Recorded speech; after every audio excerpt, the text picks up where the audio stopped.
Before you watch the video, make sure you check out my full digital SAT math and verbal section video courses.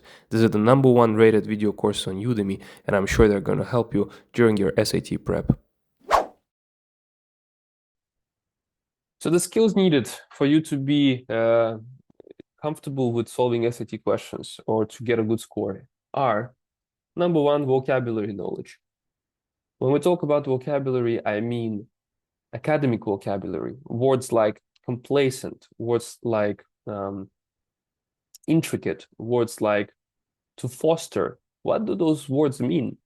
These are academic English words, and you need to know them in order to succeed on the SAT. Where do you learn them from? Well, first and foremost, you try to learn the words in this course. We will cover a lot of practice questions that will have a lot of interesting, good academic words. You will have to determine the words that you do not know while solving questions and write them down and later learn those words. Next, reading speed. A lot of us nowadays read pretty slow. It is because we stopped reading. Your grandmother or your parents even, they read way more than you because in the past they didn't have social media or smartphones. They didn't have such fast laptops or tablets to entertain them. They had to entertain themselves somehow differently. So they bought a book every other weekend and they read it. We don't do that anymore, unfortunately. Well, at least not all of us do that. But your reading speed matters on the exam because, as you see, you have limited time and a lot of questions, and some questions are very long. The only way to solve this exam fast is if you're a fast reader. If you're a slow reader, you need to improve your reading speed. And we will talk about how to improve your reading speed in this course. A module is going to come where I'll tell you what you need to do to improve your reading speed. But for now, I can give you a hint.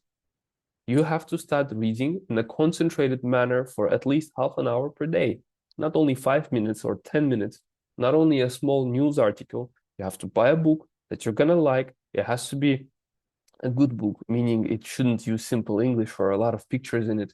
It has to be a book either from social studies, so about human psychology, human behavior, science, about physics or space exploration, stuff like that. It can be a literature book or it can be a history book. These 4 categories, they will help you improve your word knowledge towards the SAT. Concentration. Believe it or not, this is something we can improve. I deleted all of my social media because I am against social media. What it does is it really does make you less smarter. Because when you're watching a 5-second TikTok or Instagram video, what you're doing is you're reducing your concentration span. And you get used to being satisfied in 5 seconds and scrolling down for new satisfaction. And that's not good for us because we're in a world where we need to concentrate. Things are moving fast. Things are changing fast. If you're not catching up with the changes in this world, you're not going to be able to succeed. Really, it is like that. If you're at the age of 16, 17, 18 right now, you have no idea what's going to happen in the next 6 years. You will have to become self-sufficient and responsible. Finish college or university, start working, find a job in this competitive environment. All of these things require you to at least be able to concentrate for 1 hour on a task, And the SAT is 2 hours, and the verbal section is 1 hour. So I want you to be able to concentrate. I want you to improve that. And the first step is to stop giving yourself this small, short satisfactions, like let's say 5-second videos on the internet every 2 hours, or sitting and chatting with your friends about some gossip or whatever, instead of investing the time for preparation for the SAT. These things, small steps, they will really make a big difference. So I'm not suggesting that you should completely go off social media. Live your life, be free.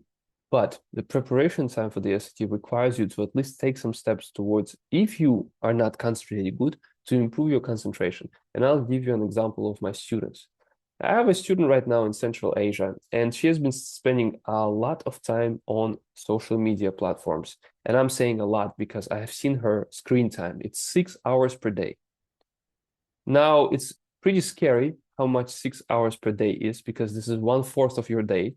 This is literally the amount of time a healthy person should be sleeping, at least 6 hours per day.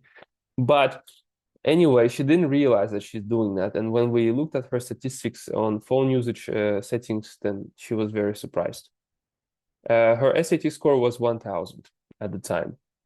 And I told her just to stop doing that and to start practicing. We slowly took steps to eliminate her time on the phone, her screen time, and to put more focus on the preparation. She didn't do any, let's say, extraordinary things. She just replaced her phone time or screen time with concentrated work time, which means she puts her phone away and she just opens up a passage, reads it, finds out the words that she doesn't know, memorizes them, tries to solve the passage, looks through the answer choices, tries to understand which ones are wrong and eliminates them, etc. This is general SAT practice. You will do that on the in the course with me as well. And what happened is her score improved by 200 points in 2 months. Now I should know this is an international student. Her English is not her main language. Okay, and 200 points is a lot of improvement in 2 months. So we have been able to increase her concentration span. In the past, she wasn't able to concentrate in the classes at all. She needed breaks. She had to look elsewhere. She couldn't stand looking at the screen and writing things down. Now we work like bread and butter. We are just studying with full concentration on the screen. She doesn't have to ask me to repeat things because she listens and understands things from the first try. And that's also a thing. When you're reading, how many times do you have to read to understand? That's also about concentration. And if you have to read 3 times to understand a basic text, then you're going to be wasting time on the SAT.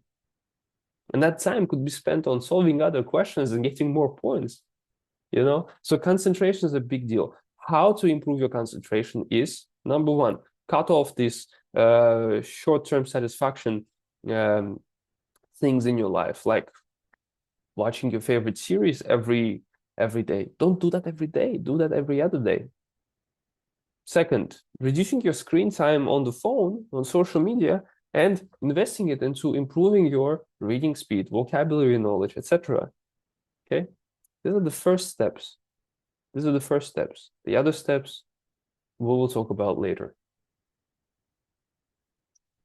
What we will cover in this course heavily is the knowledge of question types and solutions. Let me write solutions here because each question type has a different solution methodology. And of course, grammar and punctuation knowledge. These rules, grammar rules and punctuation rules, they are taught in this course and you need to know them. So when we come to the modules where you have to learn them, please take notes, repeat, read again and again and again until you memorize, and try to solve questions based on rules. You will not find the right answer if you're not thinking of the rule, but trying to solve by, let's say, intuition. Intuition doesn't work if you're not combining it with rules, okay? Just like there are traffic rules, so that means you cannot go when the traffic light is red, so you don't crash, right? There are also grammar rules, and people are able to understand you, so you don't clash in understanding when you're speaking just because of those grammar rules. So I assure you, if you watch this video course and you practice with me, you will get to know these grammar rules, you will get to know the punctuation rules, and you will be able to spot the right rule that you need to use in the questions that you're solving on the exam. Enough talking. This was the introduction to SAT verbal section. I hope it was useful for you. I am sure you have learned a lot of new stuff here. And even if it's not your first time taking the SAT, then I hope you can work on these skills to improve your score with me. Thank you very much for watching, and I'll catch you in the next one.